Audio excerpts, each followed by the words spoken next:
আমার মুখ দিয়ে কথা বের হওয়া নিয়ে মানে এটা নিয়ে আবার সমালোচনা। সো আমি যে কোনো ভিডিও আপলোড দিলে সেটা নিচে অবশ্যই কমেন্ট থাকতো যে স্যার বলে সম্বোধন করতো আমাকে। ফার্স্টে কিন্তু আমি যখন একটা বিজনেস দিই তখন আমি একটা ভিডিও মেক করি।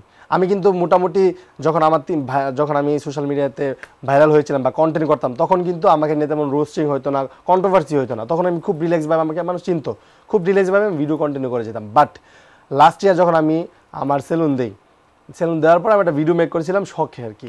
তো ওই ভিডিওটা নিয়ে অনেক কন্ট্রোভার্সি ক্রিয়েট হয়ে যায়। তখন আমি সবার সামনে চলে আসি, সবার সামনে বলতে যারা রোস্টার থাকে তাদের সামনে চলে আসছি। দেন তারপর থেকে আমি যাই করি না কি জন্যে কিছু রোস্টার আছে তারা এগুলাকে নিয়ে কাট করে আপনার ভিডিও আপলোড করে দেন আমি যাই বলি রোস্টিং হয়। তো আপনি একটা জিনিস বোঝায় আপনাকে, যখন আমি আমার সেলুনের ভিডিও নিয়ে আমি ভাইরাল হইলাম কন্ট্রোভার্সিতে আসলাম, তখন থেকে আমি যে কোনো ভিডিও আপলোড দিলে সেটা নিচে অবশ্যই কমেন্ট থাকতো যে স্যার বলে সম্বোধন করতো আমাকে।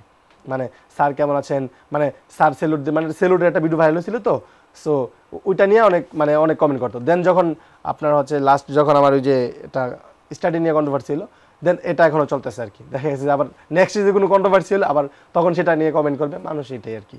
মানে যখন যেটা ট্রেন্ডিংয়ে থাকে তখন সেটা নিয়ে কন্ট্রোভার্সি হয়। আচ্ছা, আমরা এটিকে বুঝলাম বিষয়টি, কিন্তু কোনো একটি বিষয় যখন আলোচনায় আসে এবং কোনো ব্যক্তি যখন ওই বিষয়টি নিয়ে কথা বলতে না চান, সাধারণভাবে দুটি কারণ থাকে। একটি, সে বিষয় সম্পর্কে সে জানেন না, এবং আরেকটি, সে কোনো সত্যকে গোপন করতে চান। আপনার ক্ষেত্রে কোনটি? আমার ক্ষেত্রে যে বিষয়টা সেটা হচ্ছে যে আমি কন্ট্রোভার্সি যাচ্ছি না। মানে আমি চাই খুব রিয়েলাইজভাবে কন্টেন্ট বানিয়ে যেতে, মেক করতে, কোনো ঝামেলায় না পড়তে। তো এই জন্যে মূলত আমি দেখেন একটা জিনিস কি আমি একটু আপনাকে বললাম যে সোশ্যাল মিডিয়াতে ইনফ্লুয়েন্সাররা যাই বলুক না কি জন্যে এটা নিয়ে কন্ট্রোভার্সি ক্রিয়েট হয়ে যায়। তো এখন আমি একটা কিছু বলবো এটাকে নিয়ে আবার মানে যেহেতু এটা নিয়ে আমার অলরেডি কন্ট্রোভার্সি চলতেছে, সো আবার কিছু বলবো আমার মুখ দিয়ে কথা বের হওয়া নিয়ে মানে এটা নিয়ে আবার সমালোচনা। সো এটাকে আসলে আমি চাচ্ছি না, এই জন্য আমি এটাকে ইগনোর করতেছি, এছাড়া আর কিছুই না।